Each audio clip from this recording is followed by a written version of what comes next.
नमस्कार दोस्तों, आपका बहुत बहुत स्वागत है बातें अनसुनी चैनल पर। पिछले वीडियो को इतना प्यार देने के लिए आपका धन्यवाद। अगर आप हमारे चैनल पर नए हैं तो वीडियो को लाइक कीजिए और चैनल को सब्सक्राइब कर दीजिए। तो बढ़ते हैं हमारी वीडियो में आगे। तो आज की कहानी है एक किताब के बारे में, मगर ये कोई आम किताब नहीं बल्कि दुनिया की सबसे खतरनाक किताबों में से एक है, जिसे कागज पर नहीं बल्कि जानवरों की खाल पर लिखा गया है और जिसे शैतान की सबसे बड़ी किताब माना जाता है। करीब 800 सालों से यह किताब एक अनसुलझी पहेली है और आज भी यह किताब इस दुनिया में मौजूद है। आप सबने होली बाइबल के बारे में तो सुना ही होगा, जो कि ईसाई धर्म का एक पवित्र ग्रंथ है, मगर इस किताब का नाम है द डेविल्स बाइबल। इस किताब को दुनिया में एक और नाम से जाना जाता है, कोडेक्स गिगास। दरअसल कोडेक्स गिगास एक लैटिन वर्ड है जिसका मतलब है बहुत बड़ी किताब। इस किताब की सबसे दिलचस्प बात यह है कि इसे बस एक रात में लिखा गया है। 310 पन्ने की इस किताब को लिखने के लिए गधों की चमड़ी का इस्तेमाल किया गया है। कुछ 36 इंच लंबी, 20 इंच चौड़ी और 8 इंच मोटी इस किताब का कुल वजन 85 किलोग्राम है। क्या कोई इतनी बड़ी किताब एक रात में लिख सकता है? आखिर ये किताब इतनी ही खतरनाक है तो इस किताब को लिखा किसने, ये एक सवाल है। तो एक सन्यासी और शैतान के बीच हुई डील से जन्मी इस किताब की कहानी कुछ ऐसी है कि आज से लगभग 800 साल पहले 13वीं सदी की शुरुआत में एक सन्यासी हुआ करता था। उसका नाम था हरमन और वो पोडला जिके की एक मठ में रहता था। एक बार हरमन ने मठ की मर्यादा और परंपरा का उल्लंघन कर दिया, जिसकी वजह से उस मठ की और मठ के अन्य सन्यासियों की बदनामी होने लगी। जब ये बात राजा तक पहुंची तो राजा ने उसे मौत की सजा सुनाई और सजा के तौर पे उसे जिंदा दीवार में चुनवा देने का हुक्म दिया गया। हरमन को जैसे ही सजा मिली वो राजा के पैरों में गिरकर रोने लगा और गलती की माफी मांगने लगा, पर उसकी एक बात नहीं सुनी गई। आखिरकार उसने एक ऐसी नामुमकिन बात कही जिसे सुनकर सब हैरान हो गए। उसने कहा कि उसे अपनी गलती का एहसास है, पर उसे अपनी गलती सुधारने का एक मौका दिया जाए तो वो एक ऐसी किताब लिखेगा जो आज तक इस दुनिया में कभी नहीं लिखी गई, और यह किताब पूरी मानवता की भलाई करेगी। और यह किताब लिखने का काम वो सिर्फ एक रात में कर लेगा। राजा ने उसकी बात सुनते हुए कहा कि अगर तुमने ये किताब एक रात में पूरी कर दी तो कल सुबह तुम्हारी मौत की सजा को माफ कर दिया जाएगा।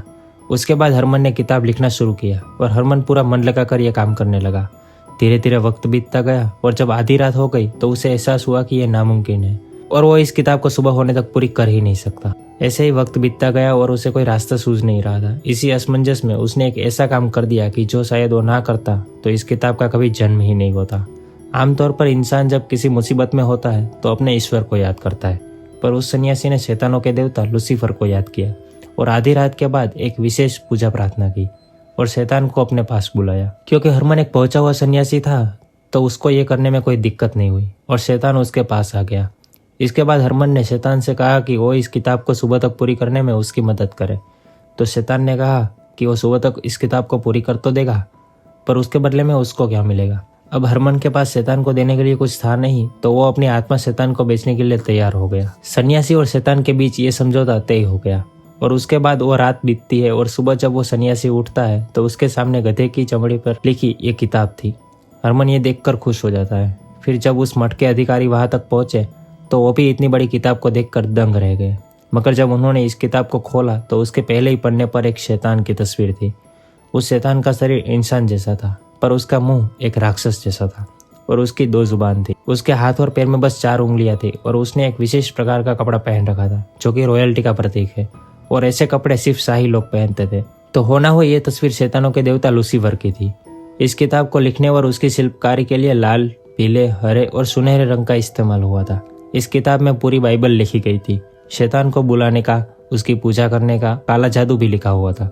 इन्हीं सब कारणों से इस किताब का नाम द डेविल्स बाइबल यानी शैतान की किताब रख दिया गया। तो समझौते के हिसाब से शैतान ने अपना काम पूरा कर दिया और उसके बाद सन्यासी की आत्मा को अपने कब्जे में ले लिया, और उस वक्त से लेकर आज तक इस शैतानी किताब ने लंबा सफर तय किया और ये जिसके भी हाथ लगी उसका कभी भला नहीं हुआ, और उसकी शुरुआत मठ से ही हुई। देखते ही देखते इस किताब के चर्चे पूरी दुनिया में फैल गए कि कैसे एक रात में इस किताब को लिखा गया। मगर मठ में जिसने भी एक किताब को पढ़ने की कोशिश की उसका दिमागी संतुलन बिगड़ने लगा। कई सन्यासियों ने यह तक बताया कि जब वो उस किताब को पढ़ने बैठे तो उनको उसके अक्षर हवा में तैरते हुए नजर आए। उसके बाद मठ की हालत धीरे धीरे खराब होती गई और कुछ पैसे आ जाए इसके लिए उस मठ ने वो किताब सेलेक में एक दूसरे मठ को बेच दी। जैसे ही ये किताब वहां पहुंची तो उस मठ में भी एक भयंकर महामारी फैली, जिसकी वजह से हजारों लोगों की मौत हो गई ऐसे ही ये किताब जहाँ जहाँ गई वहाँ पे कुछ ना कुछ अनहोनी हुई। आज भी ये किताब national library of Sweden Stockholm में रखी गई है। इस किताब पर बहुत से वैज्ञानिकों ने रिसर्च की और रिसर्च में पाया गया कि इतनी शिल्पकारी और एक ही लिखावट में एक इंसान के द्वारा इस किताब को एक ही रात में लिखा ही नहीं जा सकता। तो ये किताब सच में एक डेविल ने लिखी है। तो ऐसी अनसुनी बातें और कहानियां सुनने के लिए हमें सब्सक्राइब कर दीजिए और जुड़े रहिए हमारे साथ। जल्दी मिलते हैं अगली वीडियो में अगली कहानी के साथ।